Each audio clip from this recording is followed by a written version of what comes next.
नमस्कार दोस्तों। मैं रोहित आपका स्वागत करता हूं आपके अपने channel study with Alice Alex पर। और आप जानते हैं दोस्तों, हम अपने चैनल के माध्यम से आर की तैयारी करा रहे हैं और हमारा उद्देश्य आपको कम समय में बेहतर कंटेंट उपलब्ध कराना।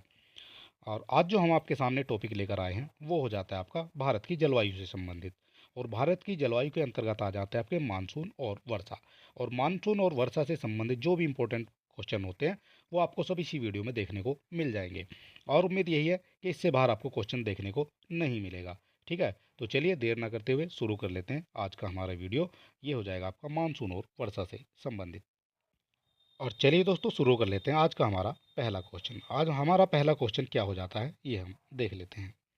और क्वेश्चन हमारा ही मानसून से संबंधित हो जाता है। ये हो जाएगा हमारा पहला क्वेश्चन। मानसून शब्द की उत्पत्ति किससे हुई है? मानसून शब्द की उत्पत्ति आपको बतानी है।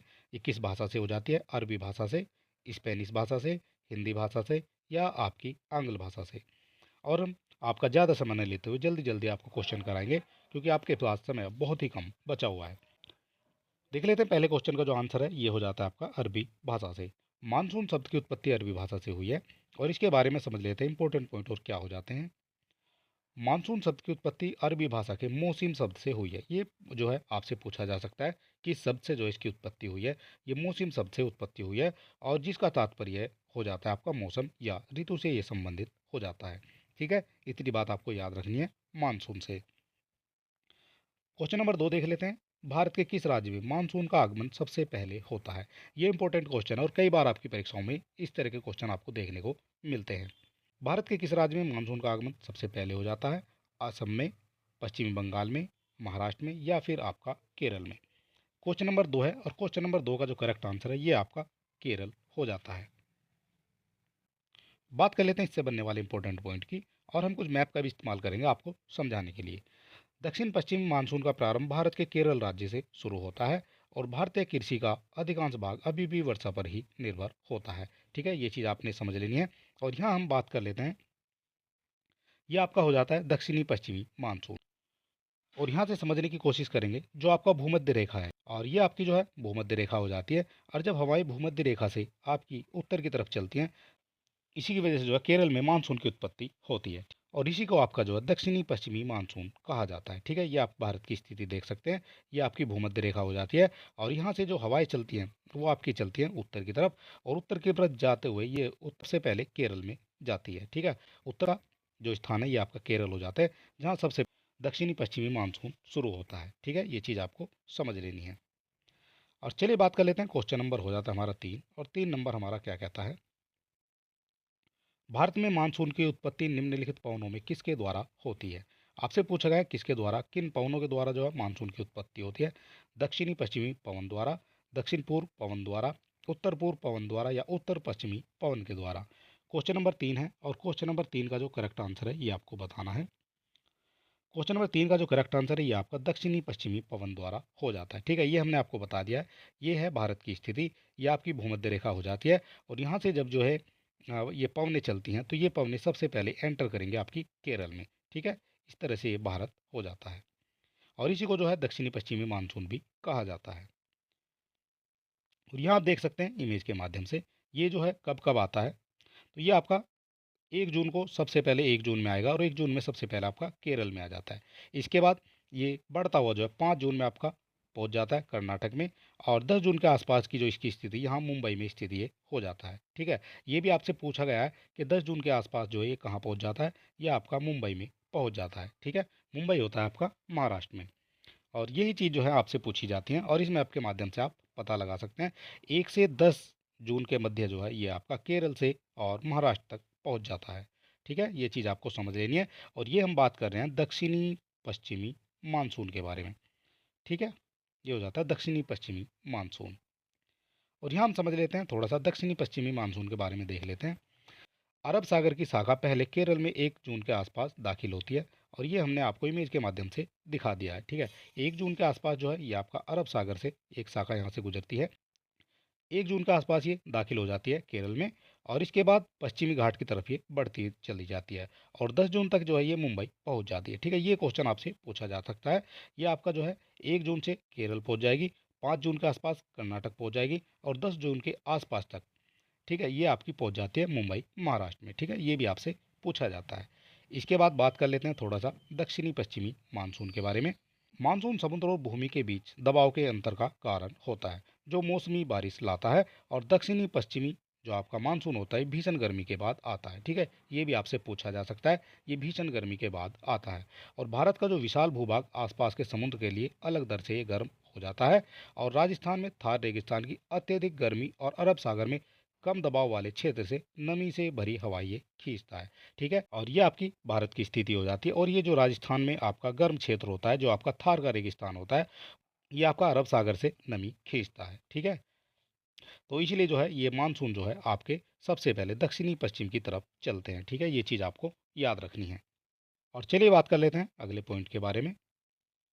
हवाएं सबसे पहले केरल के पश्चिमी घाटों से टकराती हैं। ये जितनी भी आपकी हवाएं होती हैं, ये भारत का मैप हो जाता है। यहाँ से जो आपका ये जो है आपका नमी खींचता है आपका थार रेगिस्तान। ठीक है, तो क्षेत्र ये थार की तरफ चलता है, तो सबसे पहले कहाँ पहुँचेगा, तो सबसे पहले ये केरल के तट से टकराएगा जाकर। ठीक है, उसके बाद ये बढ़ता हुआ जो है आगे चलता रहेगा, और जिसके कारण हवा ऊपर उठती है और वर्षा के साथ ठंडी होती है। और फिर वे उत्तर की ओर बढ़ती है और बारिश जो है जून की शुरुआत के आसपास केरल पहुंच जाती है। आमतौर पर लगभग 10 दिन बाद ही मुंबई पहुंचती है, और फिर जून के अंत तक दिल्ली और जुलाई के मध्य जो है शेष भारत में भी पहुंच जाती है। ठीक है, ये चीज़ आपको याद रखनी है। और चलिए बात कर लेते हैं, क्वेश्चन नंबर हो जाता है हमारा 4। निम्नलिखित में से कौन सा एक सबसे सूखा स्थान है? सबसे सूखा स्थान है ये आपको बताना है। मुंबई हो जाएगा, दिल्ली हो जाएगा, लेह हो जाएगा, या आपका बेंगलुरु हो जाएगा। तो क्वेश्चन नंबर 4 का जो करेक्ट आंसर है आपसे सबसे सूखा स्थान पूछा गया है, ये आपका लेह हो जाता है। और इससे बनने वाले इंपॉर्टेंट पॉइंट क्या हो जाते हैं वो भी हम देख लेते हैं। बात कर लेते हैं, लेह भारत में सबसे कम वर्षा वाला क्षेत्र है, और ये भारत का सबसे शुष्क स्थल भी हो जाता है। और भारत में लेह सबसे कम वर्षा वाला स्थान है, जहाँ वर्षा जो है 9.20 सेंटीमीटर ये वार्षिक दर्ज की जाती है। और लेह लद्दाख में केंद्र शासित प्रदेश की राजधानी है, और सबसे बड़ा ये शहर भी हो जाता है। और ये भारत का सबसे उत्तरी क्षेत्र भी हो जाता है। ठीक है, ये जो है आपका सबसे उत्तरी क्षेत्र भी हो जाता है। बात कर लेते हैं, इससे बनने वाला जो दूसरा क्वेश्चन है वो आपका जैसलमेर से बन सकता है। और जैसलमेर भारत का सबसे शुष्क स्थान माना जाता है। ठीक है, और जैसलमेर राजस्थान या थार रेगिस्तान में स्थित है। और गर्मियों में औसत तापमान जो है 49 डिग्री सेंटीग्रेड, और सर्दियों में 5 डिग्री सेंटीग्रेड तक ये चला जाता है। ठीक है, ये चीज़ भी आपको याद रखनी है। और ऑप्शन के हिसाब से आपको देख लेना है, आपका जैसलमेर दिया गया है या आपका लद्दाख दिया गया है। अगर आपको दोनों एक साथ दिए गए हैं तो सबसे पहले आपको लेह जो है लगा देना है। ठीक है, ऑप्शन के हिसाब से आपको देख लेना है, आपका जैसलमेर दिया गया है या आपका लेह दिया हुआ है। तो अगर आपको दोनों एक साथ दिए गए हैं तो आपको सबसे पहले लेह लगा देना है, उसके बाद आपका सेकंड नंबर पर जो है जैसलमेर हो जाता है। चलिए बात कर लेते हैं, क्वेश्चन नंबर हो जाता है हमारा 5। तमिलनाडु में मानसून के सामान्य महीने कौन से हैं? तमिलनाडु में सामान्य महीने पूछे गए हैं कौन से हैं? मार्च अप्रैल हो जाएगा, जून जुलाई, सितंबर अक्टूबर, या आपका नवंबर दिसंबर हो जाता है। तमिलनाडु में आपसे पूछे गए हैं। क्वेश्चन नंबर हो जाता है 5, और 5 का जो करेक्ट आंसर है ये आपका नवंबर दिसंबर हो जाता है। ठीक है, तमिलनाडु में मानसून के सामान्य महीने नवंबर दिसंबर हो जाता है। और इससे बनने वाला जो इंपॉर्टेंट पॉइंट है वो हम आगे समझेंगे। फिलहाल देख लेते हैं क्वेश्चन नंबर 6। बात कर लेते हैं क्वेश्चन नंबर 6 के बारे में। निम्नलिखित स्थानों में कहाँ पर आर्द्र जलवायु का अनुभव होता है? आर्द्र जलवायु की बात हो रही है, ये कहाँ पर होता है? और ये क्वेश्चन जो है आपसे एज इट इज़ आपकी परीक्षा में देखा जा सकता है। ठीक है, क्योंकि ये कई बार जो है पहले भी इसी तरह से पूछा गया है। और इसका जो करेक्ट आंसर है ये आपका हो जाता है आपका कोच्चि और तेजपुर। तो आप कह सकते हैं 2 और 4 आपके दिए गए हैं केवल आपके ऑप्शन नंबर डी में। क्वेश्चन नंबर 6 का जो करेक्ट आंसर है ये आपका डी हो जाता है, और इस क्वेश्चन को आप एज ही याद रख सकते हैं। और इसका जो करेक्ट आंसर है वो कोच्चि और तेजपुर हो जाता है। ठीक है, और ये कई बार जो है परीक्षा में देखने को मिला है। और यहाँ समझ लेते हैं कोच्चि और तेजपुर के बारे में। कोच्चि और तेजपुर में अधिक आर्द्र जलवायु का अनुभव होता है, क्योंकि यहाँ वर्षा अधिक होती है। और वर्ष 2021 में कोच्चि में जो है 3931.9 मिलीमीटर जो आपकी एनारकुलम में हुई थी।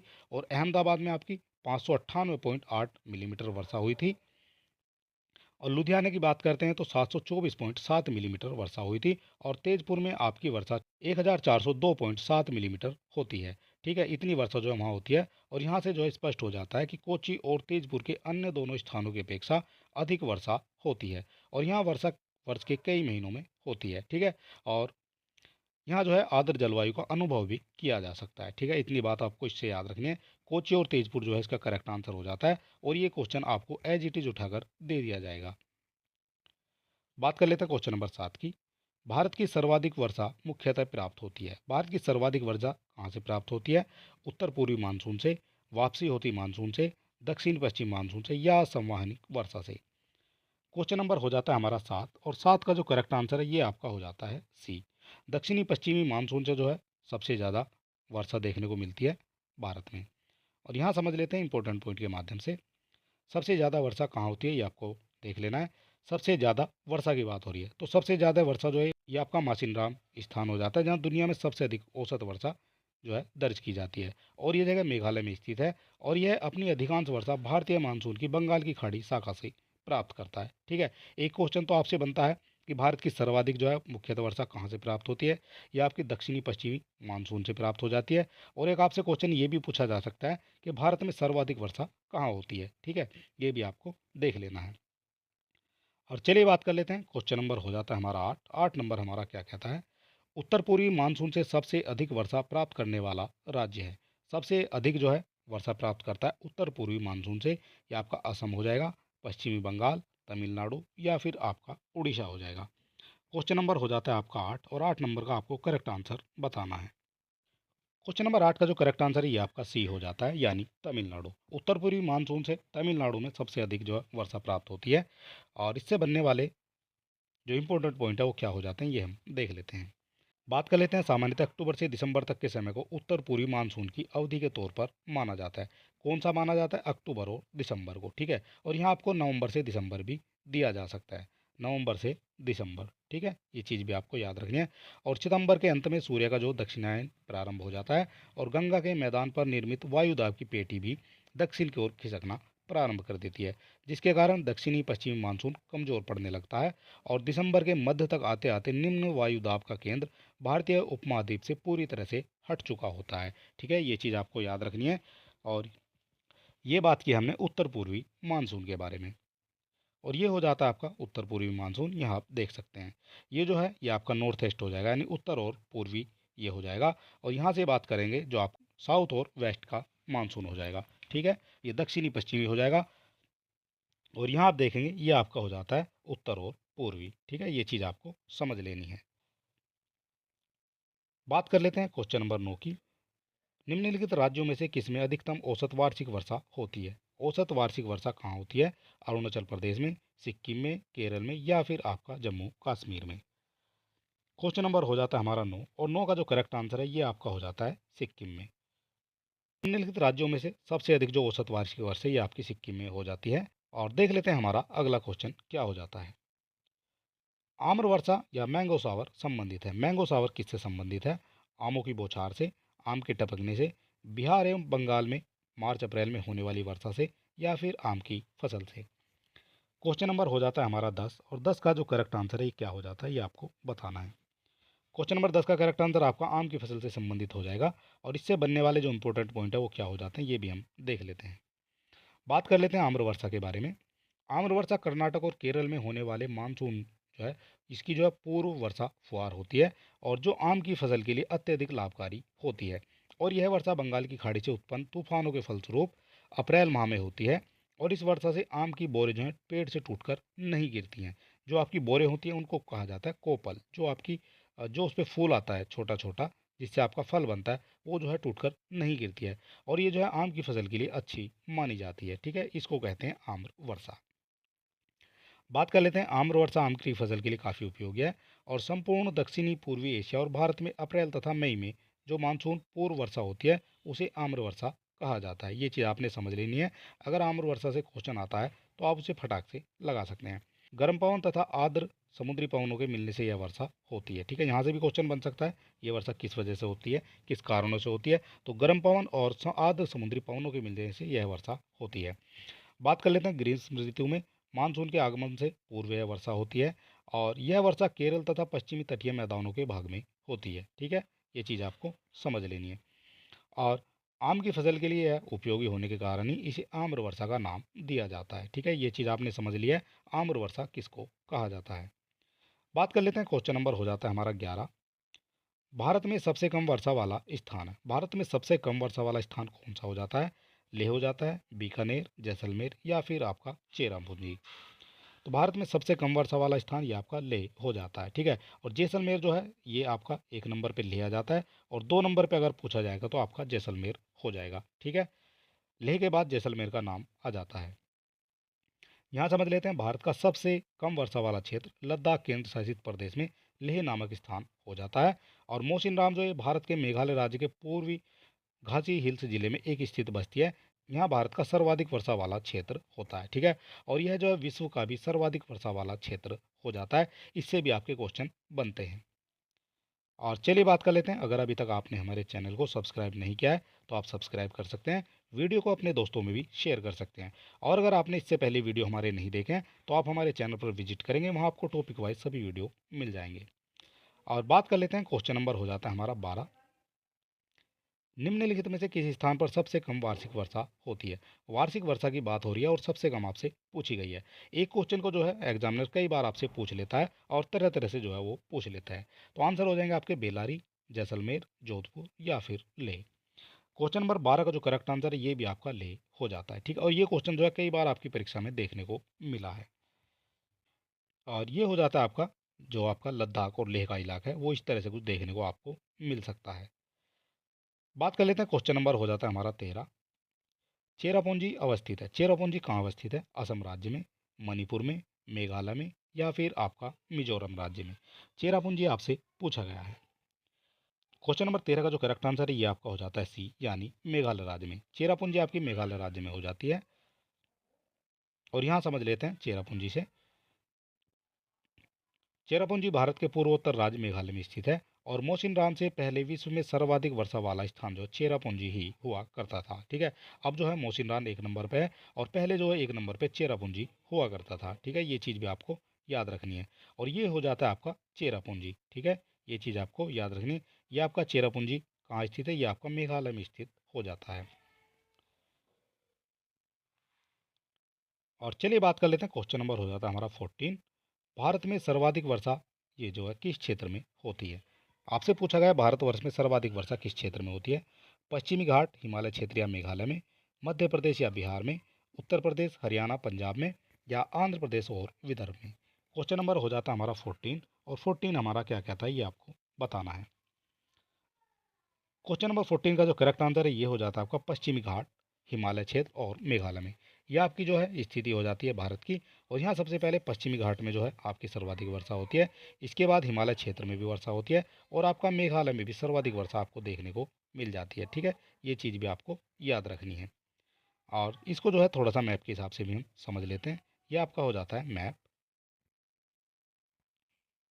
और यहाँ आप देख सकते हैं ये आपका सबसे पहले जो ज़्यादा वर्षा ये आपकी हो जाती है पश्चिमी घाट में, दक्षिण और पश्चिमी घाट में।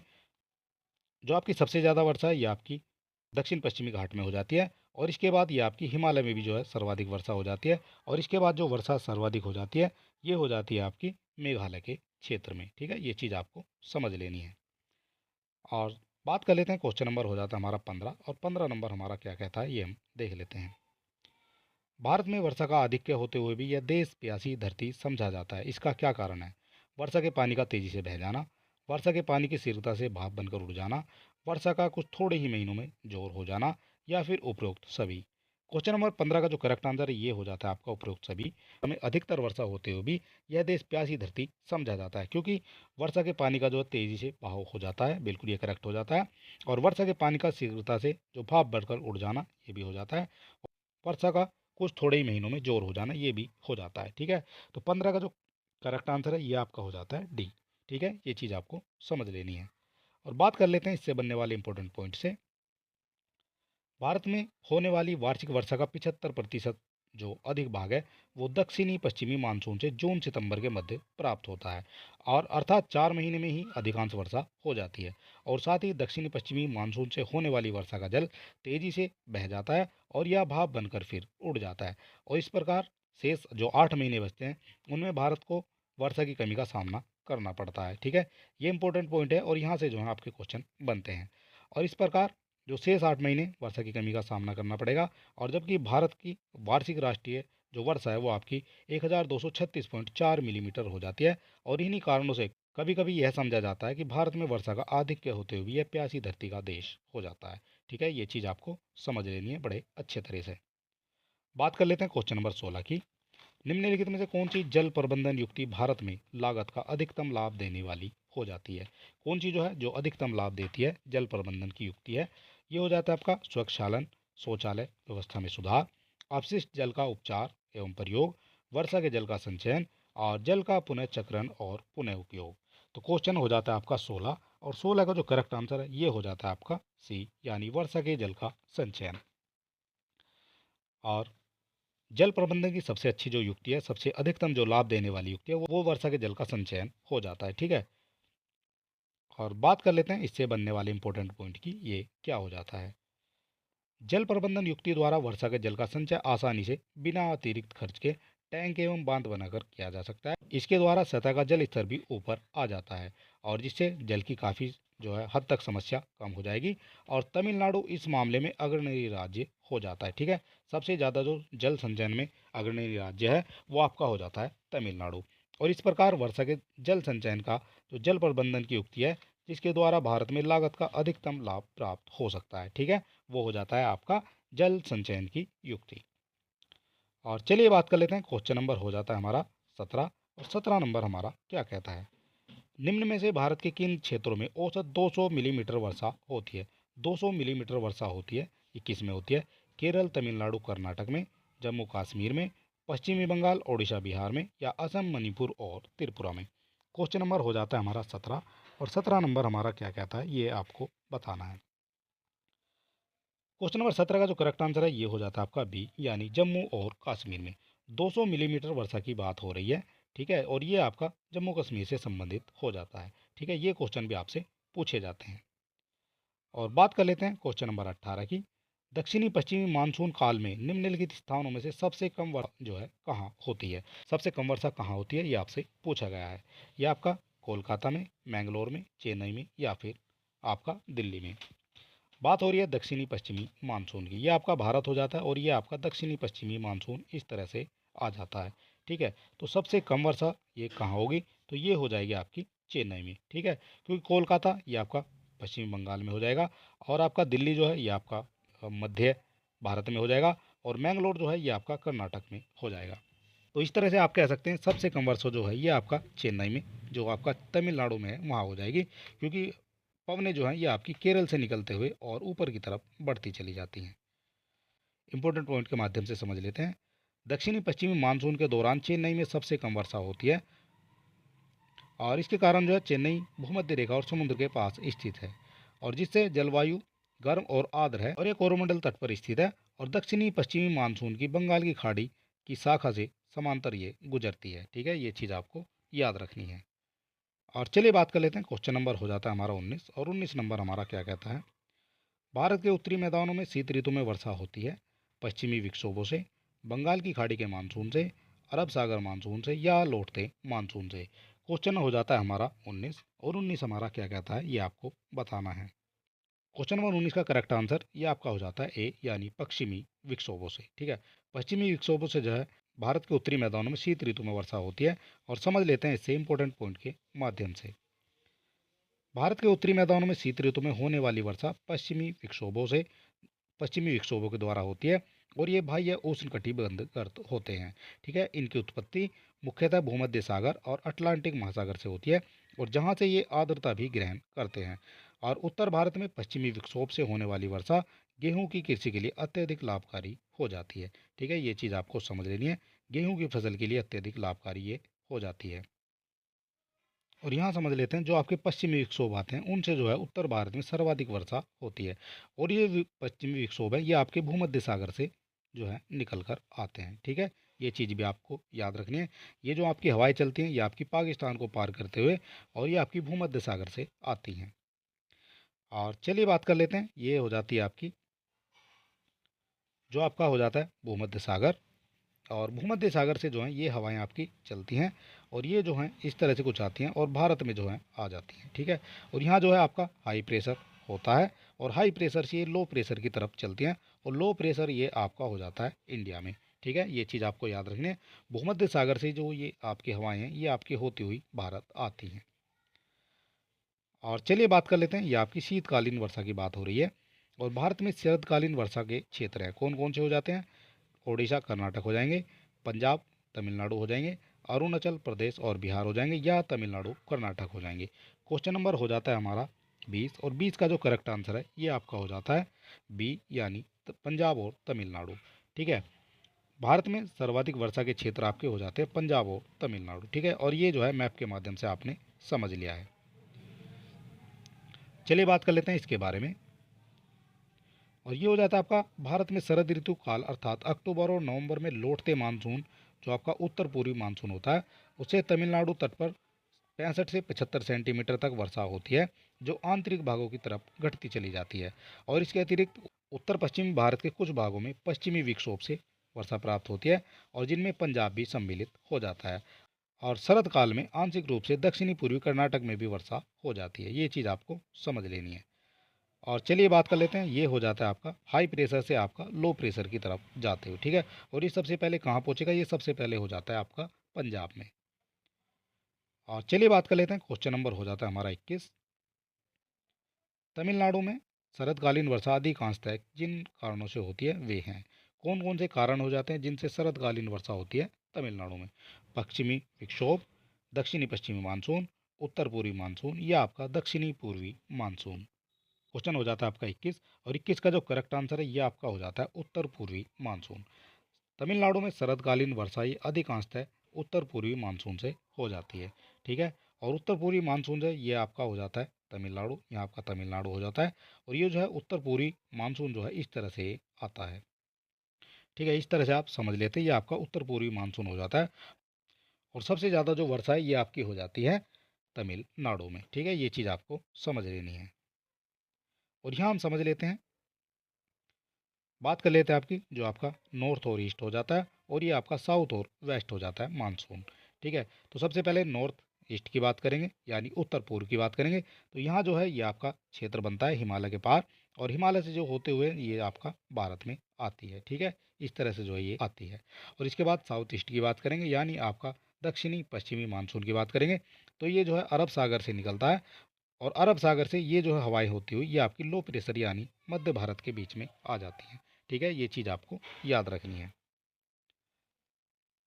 और चलिए बात कर लेते हैं, क्वेश्चन नंबर हो जाता है हमारा 22। बात कर लेते हैं क्वेश्चन नंबर 22 की। ये क्वेश्चन जो है कथन और कारण से हो जाता है। भारत के उत्तरी मैदानों में जाड़ों में कुछ वर्षा होती है, और जाड़ों में जो है उत्तर पूर्वी मानसून सक्रिय रहता है। नीचे दिए कोट से सही उत्तर का आपको चयन करना है, कौन सा सही हो जाएगा। क्वेश्चन नंबर 22 का जो करेक्ट आंसर है ये आपका हो जाता है, ये हो जाएगा आपका भारत के उत्तरी मैदानों में जाड़ों में कुछ वर्षा होती है। तो ये आपके जो है करेक्ट हो जाता है। ठीक है, जाड़ों में जो है कुछ वर्षा होती है, और जाड़ों में उत्तर पूर्वी मानसून सक्रिय रहता है। ये भी आपका करेक्ट हो जाता है। ठीक है, जाड़ों में उत्तर पूर्वी मानसून सक्रिय रहता है, ये भी आपका करेक्ट हो जाता है। लेकिन जो है ये इसकी व्याख्या नहीं करता है। ठीक है, इस हिसाब से 22 का जो आंसर है ये आपका बी हो जाता है। ए तथा आर दोनों आपके सही हो जाते हैं, परंतु आर जो है ए की सही व्याख्या नहीं करता है। ठीक है, ये चीज़ आपको समझ लेनी है। और चलिए बात कर लेते हैं, क्वेश्चन नंबर हो जाता है हमारा 23। निम्न राज्यों में से किस राज्य में जाड़ों के मौसम में बारिश मिलती है? जाड़े के मौसम में बारिश कहाँ मिलती है? केरल में, तमिलनाडु में, पश्चिम बंगाल में, या फिर आपकी उड़ीसा में। क्वेश्चन नंबर हो जाता है हमारा 23, और 23 का जो करेक्ट आंसर है ये हो जाता है आपका तमिलनाडु में। ठीक है, निम्न राज्यों में से किस राज्यों में जाड़ों के मौसम में बारिश मिलती है? तो तमिलनाडु में जाड़ों के मौसम में बारिश मिल जाती है। और इससे बनने वाले जो इंपॉर्टेंट पॉइंट है वो क्या हो जाते हैं? जाड़े में दिए गए विकल्पों में से तमिलनाडु तथा दक्षिण पूर्वी केरल में वर्षा होती है, और केरल के आंशिक क्षेत्र में यह वर्षा होती है। ठीक है, ये चीज़ आपको याद रखनी है। और बात कर लेते हैं आपकी, क्वेश्चन नंबर हो जाता है हमारा 24। भारत में निम्न में से किस तटीय प्रदेश में उत्तर पूर्वी मानसून से वर्षा होती है? उत्तर पूर्वी मानसून से वर्षा किस राज्य में होती है ये आपको बताना है, या किस तटीय प्रदेश में होती है ये आपको बताना है। मालाबार तट पर, गुजरात तट पर, कोरोमंडल तट पर, या आपका कोकण तट पर। क्वेश्चन नंबर 24 का जो करेक्ट आंसर है ये हो जाता है आपका कोरोमंडल तट पर। ठीक है, ये चीज़ आपको समझ लेनी है। और बात कर लेते हैं इससे बनने वाले इंपॉर्टेंट पॉइंट की, ये क्या हो जाता है। भारत में कोरोमंडल तटीय प्रदेश में उत्तर पूर्वी मानसून से वर्षा होती है, और इसके अतिरिक्त जो है दक्षिणी पूर्वी कर्नाटक, दक्षिणी पूर्वी केरल में भी जो है वर्षा या उत्तर पूर्वी मानसून से वर्षा होती है। ठीक है, ये चीज़ आपको समझ लेनी है। और यहाँ आपने देखा है जो आपका उत्तर पूर्वी मानसून है ये आपका भारत हो जाता है, और ये आपका जो उत्तर और पूर्वी मानसून आता है ये आपका इस तरह से आता है। ठीक है, जब ये आएगा तो सबसे पहले ये कहाँ आएगा, तो सबसे पहले ये आपका कोरोमंडल तट पर ही आता है। ठीक है, ये चीज़ आपको समझ लेनी है। और चलिए बात कर लेते हैं, क्वेश्चन नंबर हो जाता है हमारा 25। भारत के उत्तर पश्चिमी मैदान में पश्चिमी विक्षोभ से जाड़े में होने वाली वर्षा की मात्रा क्रमशः कम हो जाती है। जाड़े में वर्षा कम हो जाती है, ये पूर्व से पश्चिम की ओर, पश्चिम से पूर्व की ओर, उत्तर से दक्षिण की ओर या दक्षिण से उत्तर की ओर। 25 का जो करेक्ट आंसर है ये हो जाता है आपका पश्चिम से पूर्व की ओर।